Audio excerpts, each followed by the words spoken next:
काँग्रेसचे दिवंगत खासदार वसंतराव पाटील चव्हाण यांच्या स्मरणार्थ नायगाव इथं विधानसभा क्षेत्रातील पदाधिकारी व प्रमुख कार्यकर्त्यांच्या उपस्थितीत काँग्रेस पक्षाच्या वतीनं शोकसभेचं आयोजन करण्यात आले होते।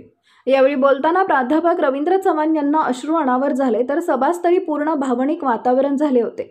नांदेड लोकसभेचे दिवंगत खासदार वसंतराव पाटील चव्हाण यांच्या अचानक झालेल्या निधनामुळे नांदेड जिल्हा अजूनही दुःखातून सावरला नाही। कैलासवासी खासदार वसंतराव पाटील चव्हाण यांचे दुःखद निधन झाल्यानं अनेक ठिकाणी शोकसभेचं आयोजन करण्यात येत आहे।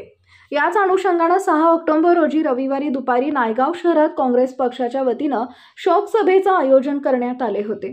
यावेळी स्वर्गीय वसंतराव पाटील चव्हाण यांना श्रद्धांजली अर्पण करण्यासाठी लोकांनी अलोट गर्दी केली होती। नांदेड जिल्हा प्रतिनिधी शिवाजी कुंटुरकर, शिवशाही न्यूज, नायगाव। आम्ही संपर्क केला होता। दादा कुठेतरी बाहेरगावी त्या ठिकाणी गेलेले होते, पण बॅनरवर फोटो नाही म्हणून अशातला भाग नाहीये। त्यांचा मुंबईमध्ये पक्षप्रवेश झालेलाच आहे आणि येणाऱ्या काही दिवसामध्ये त्यांनी असो का आम्ही असो पक्षप्रवेश दिल्यानंतर तन्मनधनाने काम या ठिकाणी करण्याचं सर्व पदाधिकारी मान्य केलं। दादा, नायगावच्या विधानसभेसंदर्भात काही चर्चा झाली आहे का मुंबईला? नाही, नायगावच्या विधानसभेसंदर्भात कोणतीही अशी चर्चा झाली नाही। खासदार माजी खासदार भास्कररावजी पाटील खटगावकर असतील आणि सर्व आमचे त्यांच्यासोबत आलेले सर्वांनी त्या ठिकाणी विनाट प्रवेश या ठिकाणी पक्षामध्ये प्रवेश केलेला आहे।